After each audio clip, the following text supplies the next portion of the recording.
thank you for joining.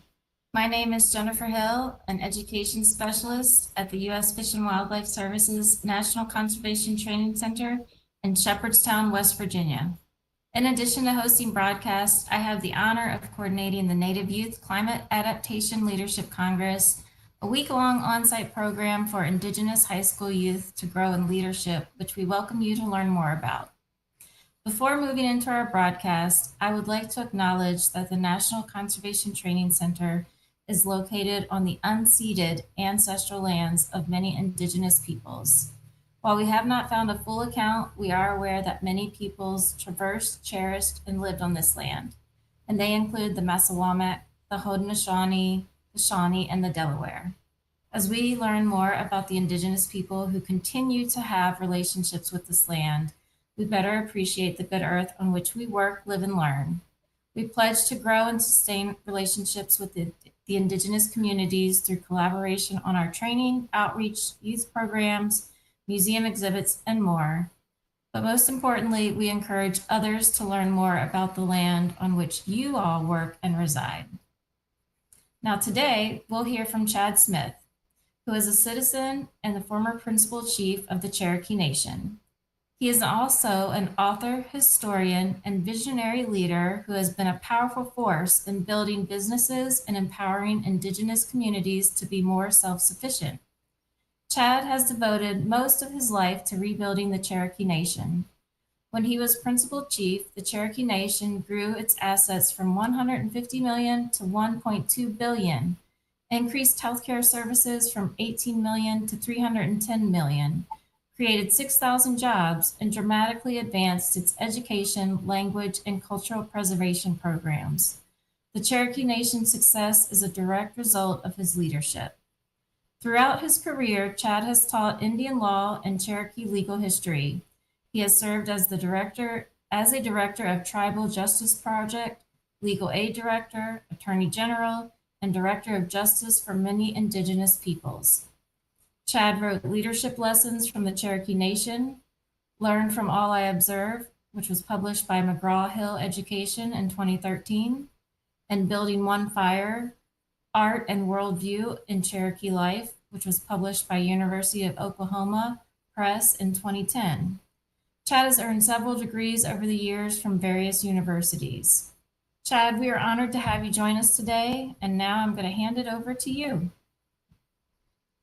Thank you very much. It was a very warm welcome. My topic today is consultation between the federal government and the tribes. And what I like to do is start with the fundamentals and go back to history. The Cherokees were located in Southeast United States for millennia. In 1830, Congress had basically adopted an Indian removal policy, basically to remove tribes of the east and the southeast, west of the Mississippi, so they wouldn't interfere with Western expansion. It was a troubling time because Georgia passed offensive laws to try to force the Cherokees out. For example, the Cherokee could not speak or testify in a Georgia court. The militia commandeered low-grade gold mines located in the Cherokee Nation. They required a license to be obtained by white ministers within the Cherokee Nation and pledge allegiance to the governor of Georgia. In the somewhat horrific environment, Cherokees decided to use their learning and the resources available to them and bring a case in the U.S. Supreme Court. So in 1831, in the case of Cherokee Nation versus Georgia, Cherokees beseeched the Supreme Court for protection from Georgia's offensive laws and asked for an injunction. Cherokee showed up to court. Georgia thumbed its nose at the court and didn't show up. And so what the court found is that one of the fundamentals of federal Indian law is that the tribes were dependent domestic nations, and their relationship with the federal government was one of ward to guardian. Unfortunately, the case was dismissed for lack of standing. The Supreme Court said that tribes were not a state or a foreign country, therefore they could not sue Georgia. The following year, one of the missionaries that was serving in the Cherokee Nation, Worcester, brought the same kind of lawsuit against Georgia. And in this instance, there was proper standing. The Supreme Court held that Georgia had no authority over the Cherokee Nation, that the treaties of the United States were the supreme law of the land, and Georgia's statutory laws were subservient. They were inferior to this federal law. So the principle that occurred there and became the foundation of almost all Indian law is that tribes were dependent domestic nations. States could not assert their jurisdiction over the tribes while in that federal status, and the tribe had a relationship with the federal government of ward to guardian. And why that is important is particularly with the treaty process during this time, the definition of a treaty is an agreement.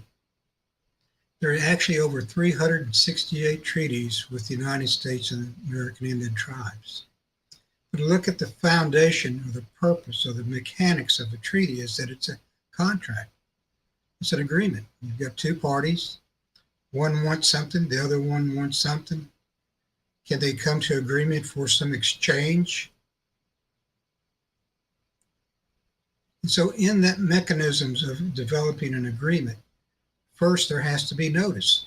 Each side has to know what the other side wants. Two, there has to be consideration. Each side has to give or give up something in exchange.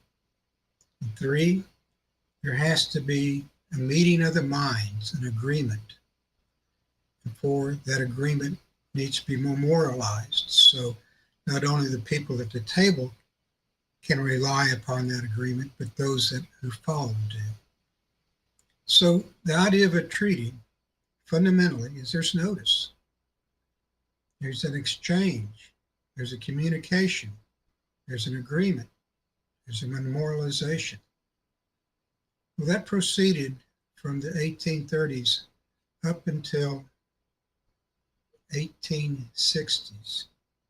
And if you recall American history, the East Seaboard and the Southeast was under a regime of colonial powers and then the United States, and their policy effort was to civilize tribes and to remove them west of Mississippi.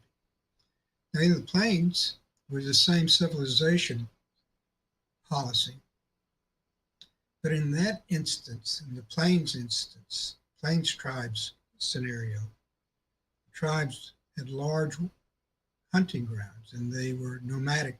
Many of them were nomadic people. So there was a number of wars in the plains. There was actually 46 wars between the tribes and the United States during this period of time. So the federal policy there was to negotiate peace, try to negotiate a cession of land from the tribes, allow the tribes to become more agricultural so they didn't need to hunt and fish the open prairies. They could learn to be farmers, and they would reduce their land claims and make the balance available for Western expansion. Well, that continued until 1866. And sometimes those of us that are a bit cynical think that a treaty is in the same class that is a check that is in the mail and I'll respect you in the morning. Because in 1866, there was a treaty with the Cherokee Nation. It was right after the American Civil War. The federal government extracted certain things in that treaty, for example, to settle tribes friendly and civilized within the Cherokee Nation's 14 million acres that was basically northeastern and northern Oklahoma. Other provisions of that 1866 treaty that the Cherokees were fairly astute about negotiating was Cherokees could manufacture or grow items, export them outside the Cherokee Nation proper, and pay no tax. Well, 2 years later, 1866, 2 years later after the 1866 treaty, which is 1868, Congress, through the Department of Revenue, Internal Revenue, passed a law that said they would impose basically a sin tax any place within the Cherokee Nation. Not only within the Cherokee Nation, but any place in the United States, including the Cherokee Nation. Well, that sin tax included tobacco. And what Cherokees had done, particularly two, they started growing a low-grade tobacco and manufacturing, in essence, a chewing tobacco and exporting it outside the Cherokee Nation and paying no federal tax. And so they had a competitive advantage. It was one of the first smoke shop cases. So these two Cherokees, one was the Boot Knot, they were making some money selling tobacco outside the Cherokee Nation, not paying the federal sin tax, tobacco tax. Well, around 1870, Interior and the Revenue Department came in and seized Boot Knot's product, their money, their machinery, just a great IRS kind of sweep, and assessed them back taxes on the tobacco they'd sold outside the Cherokee Nation. They go to the Supreme Court. And Boot Knot was the first Indian to argue in the U.S. Supreme Court. And in the case of N. Ray Cherokee Tobacco, the Supreme Court was confronted with this issue. There was, without question, a treaty right, 1866, that the Cherokees could export tobacco and not pay any federal tax. There was no dispute. 2 years later, Congress passed a general sin tax taxing that tobacco. So the question became, which control? The previous treaty or the subsequent statute? The U.S. Supreme Court said and ruled, whatever comes later controls. You're just SOL, Cherokee Nation, that Congress unilaterally by statute implicitly repealed your treaty right. And sometimes we call it the King's X, that Congress is not bound by their own treaties, and they can cross their fingers and put it behind their backs and say, well, we really didn't mean that. So the following year, it's 1870, the following year in 1871, Congress passed a one-line act deep in the bowels of an appropriation bill that said the United States will no longer enter into treaties with Indian tribes. One of the reasons for that was that the House of Representatives was a bit resentful and jealous of the Senate, because to have a treaty, you had to have the president or the executive department draft the treaty, and it had to be approved by the Senate. And the House of Representatives had no say. So after 1871, the dynamics between tribes and the federal government dramatically changed. There was no more treaties. There was no more foundational notice. In a treaty, feds had to tell you what they wanted. With federal legislation, since the tribes were really not a constituent of Congress, Congress didn't have to tell the tribes anything. Didn't have to give them notice. Didn't have to negotiate. Didn't have to get an agreement. Didn't have to memorialize agreement. Congress could just pass an act and the tribes are stuck. Well, that policy proved to fail for a number of reasons. After 1871, Congress began a more intense allotment and assimilation policy to move tribes from hunting grounds to reservations and even smaller tracts of individual land called allotments. 1887, the General Allotment Act was passed, and tribes were basically given 160 acres each and told to farm. The 5 tribes in the Southeast was able to defer that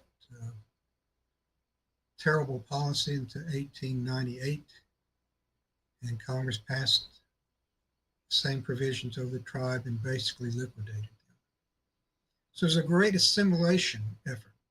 We're going to make the Indians like ourselves, whether they want to or not. And the policy ultimately failed. By 1930, according to the Marion Report, poverty, destitute conditions, health criteria had plummeted, and tribes were much worse off than ever. So beginning in 1934, Congress passed the Indian Reorganization Act. It allowed tribes to reorganize, this time in more of a corporate model or sort of a strong mayor model. 2 years later, the same act was passed to include Oklahoma with the Oklahoma Indian Welfare Act. So for years and years, under this regime of the IRA or the Oklahoma Indian Welfare Act, tribal governments, the Bureau of Indian Affairs basically controlled the actions and assets of the tribes. It was frustrating for tribes. They were high patriots. They enlisted in record numbers in World War I. And in World War II were the highest decorated ethnic group in World War II. But still, Congress and the Bureau of Indian Affairs was treating them like second-class people. It was in 1975 they began a groundswell of change. President Nixon passed the Self-Determination Act, which allowed tribes to negotiate and take control of certain federal programs. The conflict at Wounded Knee in South Dakota brought consciousness to the conditions of Indian country. And then there was a case in 1976 called Harjo versus Kleppe. And in that case, the Creek Nation brought a case against the Bureau of Indian Affairs saying, you're unlawfully ignoring our tribal government. And the judge found in that case, absolutely they were, that the Bureau of Indian Affairs had launched a regime for 70 years of bureaucratic imperialism designed to frustrate, debilitate, and generally prevent from functioning the tribal governments that were expressly preserved in 1906. So the 1970s and the 1980s became a huge, huge sea change. So Jennifer, did you have a question? I can't hear you, Jennifer. Okay, I have a question I'm curious about, but I don't want to throw you off your storytelling. Go ahead. I'm wondering, can you speak to how Chief Justice John Marshall's Indian laws affected what you were just telling us about with the story of so I'm backing you up a little bit, back to the 1800s. I don't know if that played an impact in what you were just describing to us at all, or if I'm kind of derailing your whole story or not. If so, you can say, let's not talk about that. But I am curious because we've been taught that that's like the foundation of Indian law, right?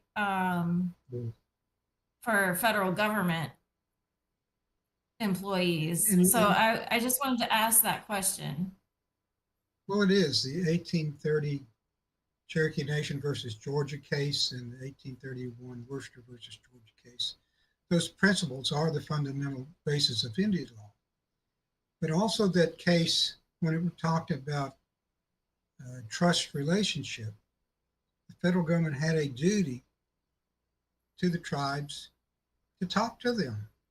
If we're going to be your trustee, don't we have the duty and the obligation, not only legally but morally, to talk to you, to listen to you, see what you want, get your ideas, get your intelligence, involve you. But what happened because of the civilization efforts, the allotment efforts, the forced assimilation efforts, up until 1970, the Bureau of Indian Affairs never, nor did the federal government ever talk to the tribes. In fact, it was a bureaucratic imperialism that the Bureau of Indian Affairs ruled with an iron hand. So 1970s, in that area, it changed the relationship of tribes to the federal government. And it actually went back, and I'm glad you mentioned it. It actually started paying attention more to that principle espoused by John Marshall in 1830, that the relationship between the tribes and the federal government was one of ward to guardian. And to effectively discharge that duty, Congress needed to start talking to the tribes. And so the policy change was self-determination in 1970s. Let me just give you one example where this idea of bureaucratic imperialism not only went to the agencies, but to Congress, and why that consultation or notice is critical. In 2005, there was a Transportation Act bill. The short name is SAFE-T, but basically it provided for the development of roads and transportation.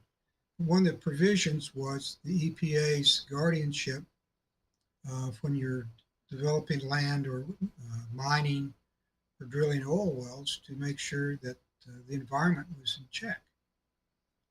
And at that time, the tribes in Oklahoma, there were 39 of them, several of them were very aggressive in helping the state and other agencies ensure that the environment was protected. But in Oklahoma, the Oklahoma Independent Petroleum Association, a small oil and gas group of guys, approached Senator Inhofe and said, we don't want the tribes messing with the environment. They may make our work too difficult. They may increase the regulations. I know they're trying to protect the water and the land and the air, but we don't need them. And so what Senator Inhofe did, after the bill was ready for signature, at the last hour, in the last minute, passed a midnight rider that basically said, EPA, you can't give environmental programs to tribes in Indian country. It was pretty raw, and it was wrong. And so it's a good example of why consultation is important. So modern consultation actually began in 2000 with Bill Clinton's administration. It's Executive Order 13175 in 2000. And basically, the consultation framework by that executive order was that tribes should be consulted, that each of the agencies should develop policies to affect consultation, that the agencies had a duty in their legal relationship of trust with the tribes to consult, negotiate, and try to work for a mutual agreement. That policy, and Jennifer, I've given you this paper. All these citations are in that paper. and I've also given you, you can distribute to the attendees, a Pawnee Nation consultation statute. But the consultation policy developed since 2000, but then in the Biden administration, basically the idea was that the agencies were slow walking the consultation, weren't fully engaged. So with Biden, in 2001, he issued the Presidential Memorandum on Tribal Consultation and Strengthening Nation-to-Nation Relationships. And there it pretty much said we need to get our act together and start consulting with these tribes and make it a meaningful exercise, a meaningful exercise. In result of that executive order and that memorandum, various agencies started enacting additional consultation policies. For example, Executive Order 13175/2121 developed a departmental manual to start developing best practices of consultation. And in 512DM4, it advocates for developing a consensus-seeking model, a model where both sides are brought to the table. They can ascertain each other's position and find a resolution, an integrative resolution. And then, about the same time, the administration issued a best practices for identifying and practicing and protecting tribal treaty rights, reserved rights, and other similar rights in federal regulatory actions and federal decision making. That's 2022. And again, it gives guidance for each of the elements of consultation. And then something interesting occurred in 2022. There was a memorandum issued on the implementation of guidance of federal departments and agencies on Indigenous knowledge. And there they defined the body of observations, oral and written knowledge, innovations, practices, and beliefs developed by tribes and Indigenous peoples through the interaction and experience with the environment. It is applied to phenomena across biological, physical, social, cultural, and spiritual systems. It is an ethical foundation, often grounded in social, spiritual, cultural, and natural systems, offering a holistic approach. So basically, this memorandum said, feds, agencies, particularly where there's land and water and air involved, some of these tribes have something to say. They're still connected with the lands. They've got legends and stories and observations that might be very helpful. The Utes and the Eskimos, they follow the glaciers daily. The Navajos, they're out in the plains. They know what's going out in the desert better than anybody. And so it's really a fascinating perspective to start paying attention to tribes. And let me just sort of tell you a fun story, is that it's a Cherokee story. At the beginning of time, man, plants, and animals, they all spoke the same language. It was a universal language. And so during that time, man would hunt, he would kill a deer, but he would have reverence and humility for the deer. He'd go over to the deceased deer, say the sacred formulas, thank him for his sacrifice, and use every part of the deer. The hide, the hooves, the meat. And the deer spirit would acknowledge that this is just the way life is, and to some degree he was thankful that he could contribute to man's existence. Well, something started occurring all of a sudden man got greedy. He started killing for sport. He started killing for profit. He wouldn't say the sacred formulas. He wouldn't give deference to the deer or the rabbits or the bear that he would kill. He'd just kill indiscriminately, take the hides and leave the flesh behind. And there's some folks would say this correlated with the great exportation of deer hide in the 1730s from the New World to England. And in fact, in the southeast United States, there were over 300 deer hide exported during that time for uniforms in Great Britain. So the animals were distraught. And so they all came together and held a council. For greed, for profit, what are we going to do about him? So they all decided for each man, for each animal, each would create a disease. Deers created arthritis, fish created bad dreams, other animals created cancer, other animals created diphtheria. Every disease known to mankind was created by animals in that council. And so they were satisfied and they went on. But the plants also, they were in the midst of this, they were surrounding this animals council. And they held their own council afterward and they said, man has done nothing to us. He's treated us very well. What we'll do is that we'll create a cure from each one of us, from the disease that man gets that he rightfully deserves. So when he comes to us and talks to us in the universal language, we'll find him the cure. And so that was done. And so at that beginning of time period, whenever man got sick and he deserved it, he could go out and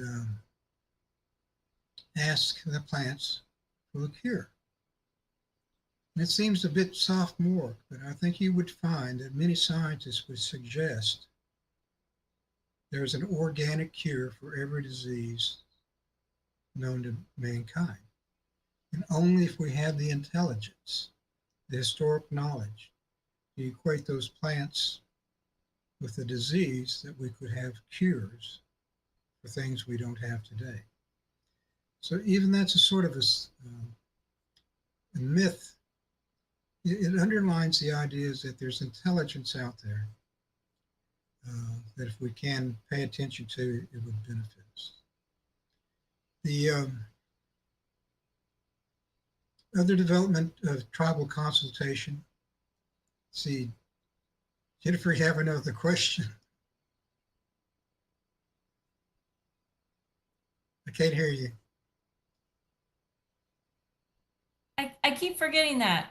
Okay, you told me you liked interaction, so I'm taking you up on this. Please do. All right. Well, first of all, I really like that story. I think it's very true. But secondly, I'm wondering regarding since the 1970s and some of the changes or some of the talks of changes, have you witnessed any changes on the ground regarding the federal government? Maybe you're getting there, but have you witnessed any changes in how the federal government has interacted with tribes in a positive way or in a more meaningful way? And maybe you're going to get to that, or maybe you haven't yet. Well, actually, I could bring up my screen and show you my email. There's a guy named Chris Cheney from the Department of Labor, the Department of Justice.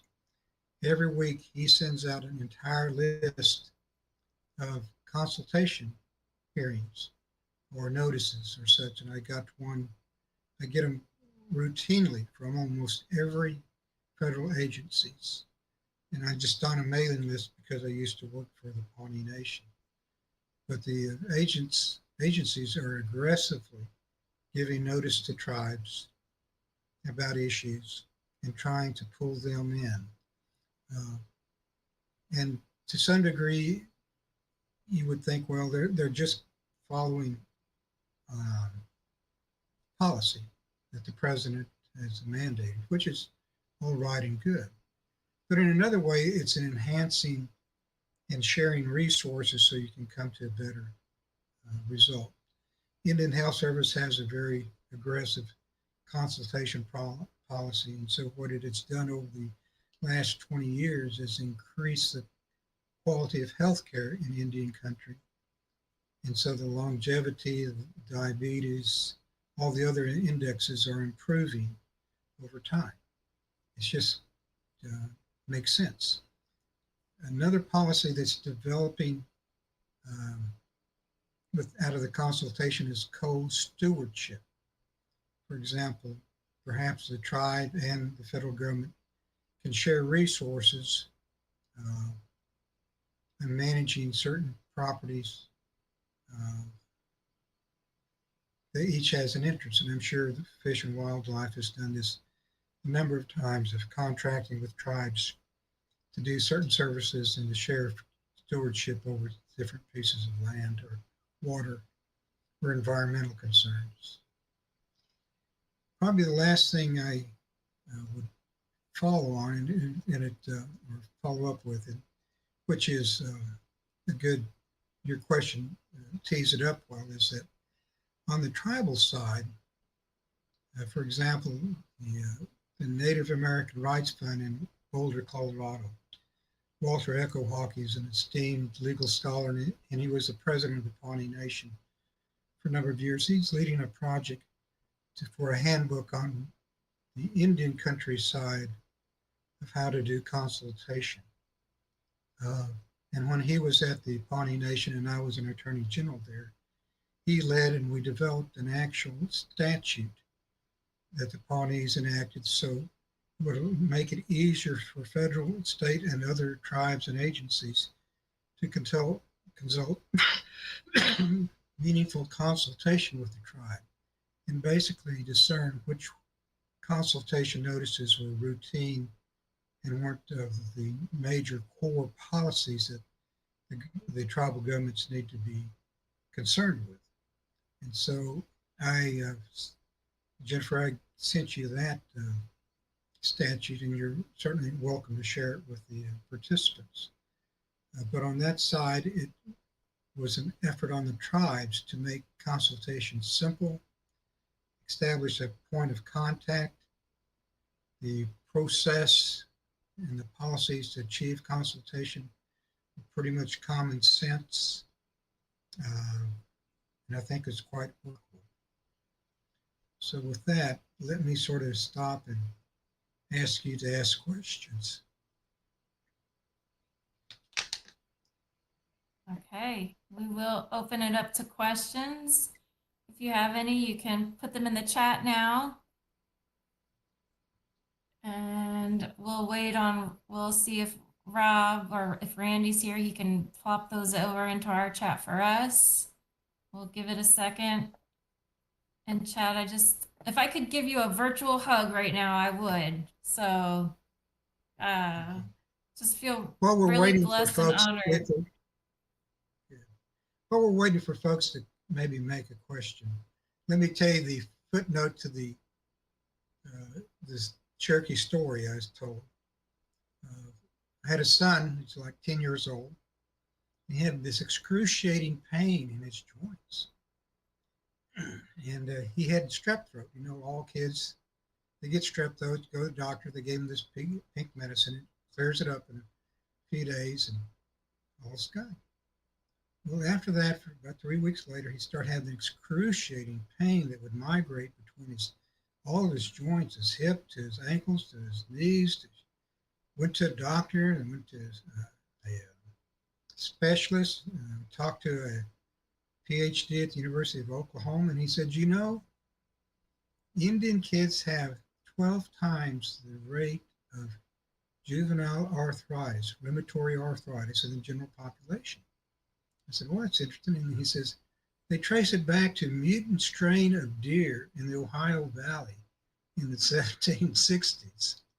So when you start lining up the Cherokee mythology, the demographic information about mutant deer in the Ohio Valley, And the exportation of deer hide in the 1770s through the 1760s, it really was sort of fascinating that, there was some basis for the mythology.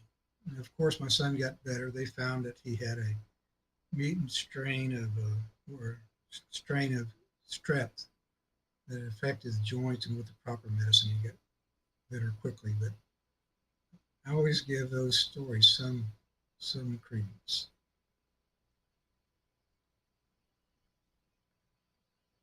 Wow. Yeah, I think that's more than just interesting and coincidence. I think that's definitely truth, truth value right there. Thank you for sharing that. I'm gonna I'm gonna mute real quick and just go over and see if we have some questions. Well, let me just sort of give the finale, my conclusion. Basically, the value of government to government consultation of the tribes is for all governments, federal, state, local, and tribal governments, just to be good neighbors, to respect each other's rights and improve the quality of life for all in the entire community. Just common sense, being a good neighbor.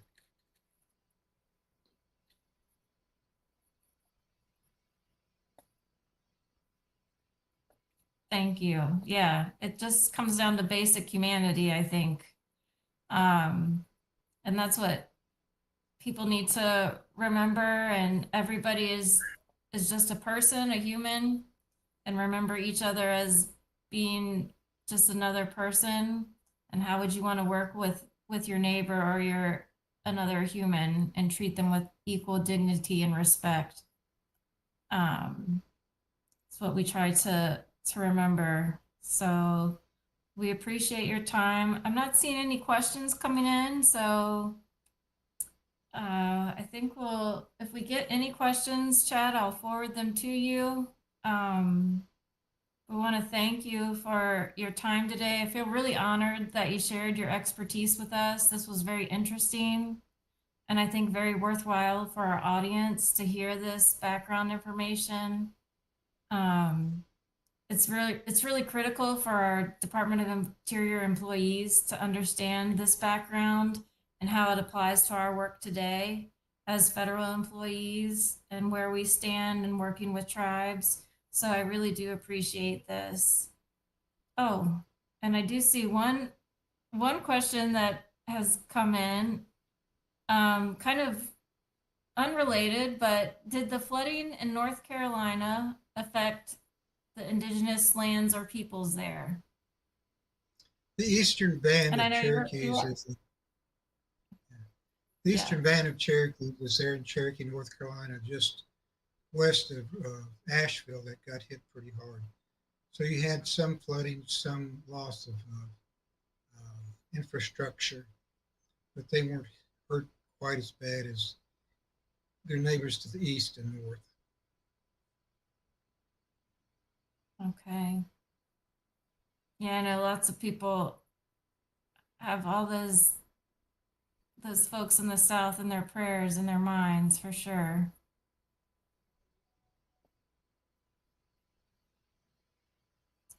All right, well, I think we will wrap up today's presentation, and we will remind folks that all of our broadcasts are recorded and available on NCTC's website.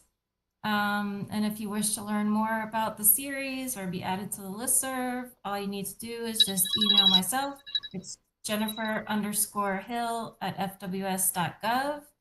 We always welcome your broadcast suggestions. All you have to do is email me, chat me, and we hope that you will join us next month, Wednesday, November 20th at 3 p.m. Eastern Time.